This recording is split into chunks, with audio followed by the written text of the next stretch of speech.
నమస్తే, welcome to our channel. నేను సౌజన్య.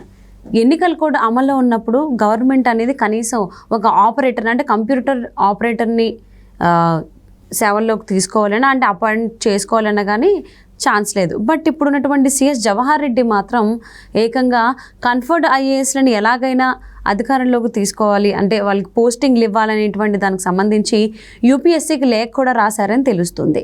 మరి అంశానికి సంబంధించి వారి విశ్లేషణని మనతో పంచుకోవడానికి ఈరోజు మనతో పాటు ఉన్నారు సీనియర్ పొలిటికల్ అనలిస్ట్ అడిసిమిల్లి శ్రీనివాసరావు గారు ఉన్నారు. వారితో మాట్లాడదాం. నమస్తే అండి. నమస్కారం అండి.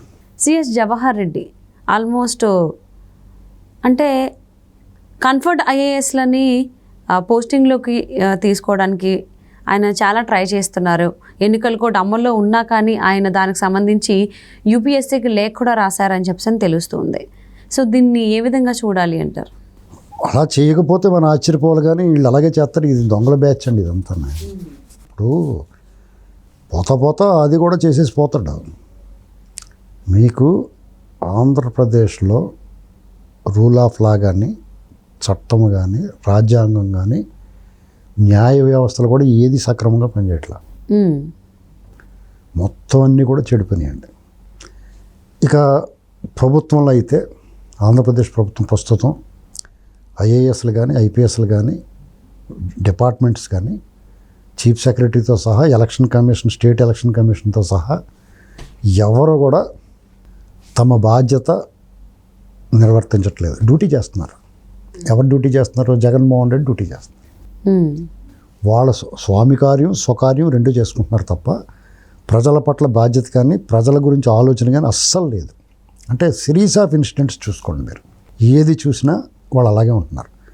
ఒకవేళ ఎన్నికల కోడ్ వచ్చింది, దేశం అంతా ఎన్నికలు జరుగుతూ ఉన్నాయి. అలాగే ఆంధ్రప్రదేశ్లో కూడా జరిగినాయి. ఎన్నికల కోడ్ వచ్చిన తర్వాత సిస్టమ్ మొత్తం వాళ్ళ చేతిలోకి వెళ్తుంది. అయినా సరే వాళ్ళకి సంబంధించిన స్టేట్ ఎలక్షన్ కమిషను వీళ్ళతో కుమ్మక్కైపోయాడు. ఎందుకు కుమ్మక్కయ్యాడు అనేటువంటిది రాబోయే రోజుల్లో తెలుస్తుంది. అదేం ఆగదు. ఎందుకు ఇలా ప్రవర్తించాడని. అతనికి ఎంతో కొంత మంచివాడన్న పేరు ఉంది. కానీ ఈ బ్లాక్ షీప్స్ అన్నీ ఇప్పుడు ఆంధ్రప్రదేశ్లో పరిణామాల్లో ఒక విషయం ఒక రకంగా చాలామంది ముసుగులు తొలగినాయండి. వీళ్ళందరూ కూడా గతంలో చంద్రబాబు గారు గవర్నమెంట్లో పనిచేశారు. కిరణ్ కుమార్ రెడ్డి గారు ముఖ్యమంత్రిగా ఉన్నప్పుడు పనిచేశారు. రాజశేఖర్ గారు ఉన్నప్పుడు పనిచేశారు. ఇలాగా పనిచేసిన వాళ్ళే. అయితే అప్పుడు వీళ్ళందరూ కూడా దేశోద్ధారకుల సినిమాలో నాగభూషణం లాంటి వాళ్ళు వీళ్ళంతా మొఖానికి మోసుకుంటారు అనమాట. మంచివాళ్ళే నటించేవారు. నిజాయితీ పరులుగా పేరు తెచ్చుకుని ఏదో ఒకటి చేసి సడన్గా జగన్మోహన్ రెడ్డి వచ్చిన తర్వాత ముసుగులు తీసేశారు మొత్తం అందరూ. ఇంకా ఈయన శాశ్వతంగా మేకు దిగ్గొట్టుకుని ఉండిపోతాడో, మనకి డబ్బుకు డబ్బు, హోదా, పెత్తనం, అధికారం అన్నీ అనుభవించవచ్చు, మనకు తిరుగులేదు అనుకున్నారు. వాళ్ళకి ఆ నమ్మకం ఏంటి? ఎవడన్నా తప్పు చేస్తే జైలుకి వెళ్తానో శిక్ష పడతానో భయం ఉంటుంది. ఆ భయం పోయింది. ఎందుకంటే ఇన్ని వేల లక్షల కోట్లు కొట్టి జగన్మోహన్ రెడ్డి యథేచ్ఛగా తిరుగుతున్నాడు, ముఖ్యమంత్రి అయిపోయాడు. ఆయన అక్యూజ్డ్ ఐఏఎస్ ఆఫీసర్లు అందరూ కూడా పోస్టింగ్లు కూడా వచ్చినాయి. డబ్బులు బాగానే సంపాదించుకున్నారు. కొంతమంది ఫ్రీగా రిలీజ్ అయిపోయారు. కాబట్టి మనం తప్పు చేస్తే నష్టమైంది. ఈ దేశంలో మనం ఏమైనా చేసి బయటపడవచ్చు. ధనం మూలం ఇదం జగత్తు. ధనం ఇంధనం, మనిషిని నడిపించే ఇంధనం ధనం. కాబట్టి ఆ డబ్బుతో మనం ఏమన్నా ఎవరినైనా కొనుక్కోవచ్చు అనేటువంటి దాన్ని జగన్మోహన్ రెడ్డి ప్రూవ్ చేసాడు. తిరిగి వాళ్ళు ఏమంటారు? సిగ్గు లేకుండా చంద్రబాబు మేనేజ్ చేస్తున్నాడో లేకపోతే వాళ్ళు మేనేజ్ చేస్తున్నారని వాళ్ళ మీద పెడతారు. పైనుంచి కింద దాకా అయితే కుదిరితే సూట్ కేసు లేకపోతే కేసు, అలాగా రాష్ట్రంలో వాళ్ళ పరిధిలో ఉన్న వాళ్ళని చేసుకుంటూ వచ్చారు. వాళ్ళకన్నా పై వాళ్ళని అంటే సిబిఐ, ఈడీ ఇలాంటివి అని ఉన్నాయంటే వాళ్ళకి చక్రాలు ఉన్న సూట్ కేసులు కానీ ఇంకా బరువైన రెగ్జిన్ బ్యాగులు కానీ పంపించేస్తారు. గురుగాంలో ఫ్లాట్లు, విల్లాసు ఇవన్నీ ఆఫర్ చేస్తారు. ఆడ సొమ్ము కాదు కదా, కొల్లగొట్టేసిన ఖజానా నిండా వాళ్ళ సొంత ఖజానాలో ఎబ్బడమొబ్బడిగా పోగడిపోయి ఉన్నాయి. 5 సంవత్సరాల పాటు విపరీతంగా దోచేశారు. ఇక్కడ డే లైట్ రాబరీ అన్నమాట. అంతకుముందు ఆల్రెడీ బోళం దోచేసింది ఉంది. 2004 ముందు వీళ్ళు బొమ్మ ఏంటండి, వీళ్ళు బతికేంటి, ఇవన్నీ దాంతో వాళ్ళకి ఒక ధైర్యం వచ్చింది. కాబట్టి ఎవడైనా ఏమైనా చేసేస్తారు. పైగా ఎంతో కొంత మంచిగా ఉందాం అనుకున్నవాడు, నీతిగా నిజాయితీగా నిలబడదాం అనుకున్నవాడు, డ్యూటీలా చేద్దాం అనుకున్నవాడు, ప్రజల పట్ల బాధ్యత ఉన్నవాడు కూడా ప్రలోభపడతాడు. ఇప్పుడు మీకు చాలా ఆకలిగా ఉందండి, మీ పక్కనే మంచి గులాబ్ జామ్ తినేస్తున్నాడు అనుకో, లేకపోతే పలావ్ తినేస్తున్నాడు అనుకో, మీకు ఏమనిపిస్తుంది? మీకు కూడా ఆకలేస్తుంది కదా, మీకు కూడా తినాలనిపిస్తుంది. వాడు ఆఫర్ చేస్తే తింటారు. ముందు వద్దు వద్దు అన్నా కానీ తర్వాత తినేస్తారు కదా, ఆకలి కదా. అవును. అలాగే వీళ్ళ ప్రలోభం, వీళ్ళ దర్జా, వీళ్ళ హోదా, వీళ్ళ సంపాదన అన్ని చూసినప్పటికి వాళ్ళకి కూడా లాగుద్ది, సహజం అది. అలాగా వాళ్ళు కూడా చెడిపోయారు. ఇంకా ఆంధ్రప్రదేశ్లో ఏ వ్యవస్థని నమ్మే పరిస్థితి లేదు, అలాగే దేశంలో కూడా.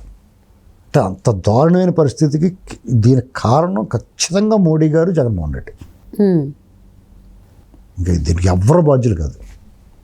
అంటే ఈ రకమైన దిగజారిపోవటానికి మీకు చిన్న ఎగ్జాంపుల్ చెప్తాను.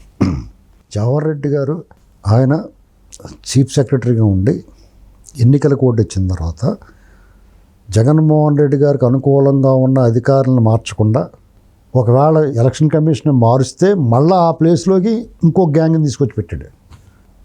పెన్షన్ల విషయంలో ప్రభుత్వానికి జగన్మోహన్ రెడ్డికి అనుకూలంగా ఉండేలాగా వ్యవహరించాడు. ఆయనతో పాటు స్టేట్ ఎలక్షన్ కమిషన్ కూడా వాళ్ళ పక్క లాక్కున్నారు. ఇక్కడ పిన్నెల్లి వ్యవహారం, ఎలక్షన్ జరిగిన తీరు చూసాం మనం. చూసిన తర్వాత ఈ జవహర్ రెడ్డి అనేటువంటి వాడు జగన్మోహన్ రెడ్డికి కట్టు బానిసలో పనిచేస్తున్నాడని అర్థమైంది. వీళ్ళ మీద రాబోయే వాళ్ళు ఏం చర్యలు తీసుకుంటారో చూడాలి. అందులో భాగమే మీరు చెప్పిన కన్ఫర్డ్ ఐఏఎస్లు. అంటే అస్మదీయులకి ఇప్పుడు ఈ కన్ఫర్డ్ ఐఏఎస్లు పోస్టింగ్లు ఇప్పించడానికి చాలా ట్రై చేస్తున్నారు. యూపీఎస్సీకి లేఖ రాశారు, బట్ ఎన్నికల కోడ్ ఉందని యూపీఎస్సీ అయితే ఇప్పుడు కుదరదని కూడా చెప్పేసిందని కూడా తెలుస్తుంది. ఇప్పుడు మీరు అదుర్స్ అనే సినిమా వచ్చింది చూసారా మీరు? అదుర్స్ కాదు, జూనియర్ ఎన్టీఆర్ కాజల్ సినిమా వచ్చింది, వైటల్ సీన్ సినిమా, బాద్షా. ఓకే. అందులో కాజల్కి ఒక పిచ్చి ఉంటుంది, అందరూ పొగుడుతుంటే సంతోషిస్తూ ఉంటుంది. అందులో ఒకడు అంటాడు మీ జీవిత కథ రాస్తాను అంటాడు. అంటే ఎందుకయ్యా అన్ని, సరే నీ ఇష్టం అంటది కదా. అవునవును. అలాగే యూపీఎస్సీ కూడా అన్ని కుదరదు, అన్ని ఎన్నికల కోడ్ ఉంది అది అని చెప్పి తర్వాత మీ ఇష్టం అంటది అన్నమాట లాస్ట్లో. ఓహో, అన్నీ అలాగే జరుగుతున్నాయి కదా ఇప్పుడు వరకు. ఎలక్షన్ కమిషన్ దానికి దీనికి సంబంధం లేకపోయినా ప్రతిపక్షాలు లేకపోతే ఎలక్షన్ కమిషన్ ఇది అబ్జెక్ట్ చేస్తుంది. ఇప్పుడు ఎలక్షన్ కమిషన్ నువ్వు పెన్షన్లో నువ్వు ఇంటికి వెళ్ళి చెప్పు అని చెప్పారు, ఇతనేమో ఇతను ఇష్టం చేసాడు. మరి వాళ్ళు చర్యలు ఏం తీసుకున్నారు? తీసుకోవాలి కదా చర్యలు. నువ్వు వెళ్ళవా పక్కన, నువ్వేం చెప్పు, నువ్వేం చేస్తున్నావు, నీ బుద్ధి లేదా బుర్ర లేదా అని చెప్పి అడగాలి కదా, మరి ఇది అడగలేదు. అలాగే ఈ కన్ఫర్డ్ ఐఏఎస్లు కూడా ఎక్కడో చోట ఇరికిచ్చేస్తాడు తీసుకొచ్చి, పోతా వాళ్ళకి జూన్ నెలాఖరికి అతను రిటైర్మెంట్ కాబట్టి ఆయన చేసేసి పోతాడు.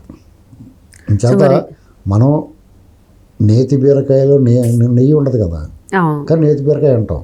అలాగే చీఫ్ సెక్రటరీ ఐఏఎస్ సామాన్య ప్రజల కంటే చాలా తెలివైన వాడు, పరిపాలన ఉంటారు, ప్రజల బాధ్యత ఉంటుంది వీళ్ళకి అనుకుని మనం అనుకుంటే, ఇతని కన్నా కూడా గ్రామాల్లో పశువుల కాపరికి చాలా బాధ్యత ఉంటుంది.